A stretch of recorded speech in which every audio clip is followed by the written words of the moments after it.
आज तर सकाळी सकाळी सीन करून टाकला भावानं. जय श्रीराम भावांनो. आज सकाळी आलो होतो सार्थकला घ्यायला रोजच्या वाणी.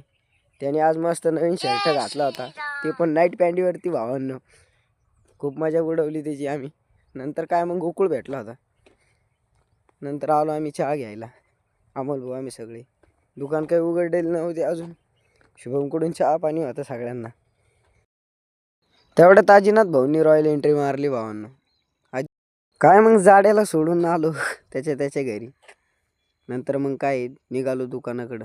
दुकानावरती आल्याच्या नंतर दुकानात न घुसतं इकडं मनू भाऊच्या गॅरेजवर घुसलो. इथं आपल्याला अभिषेक भैया भेटला. त्याच्या संग थोड्याशा गप्पा मारल्या. काय संध्याकाळ होऊन गेली ती भावांनो. नाही म्हणता दिवस कसा चालला जातो कळतच नाही भावांनो. करमत नसलं का असंच काहीतरी रिकामे काम करत राहायचे भावांनो. थोडीशी धिंगामस्ती. नंतर काय मग बसलेलो होतो आम्ही सगळे.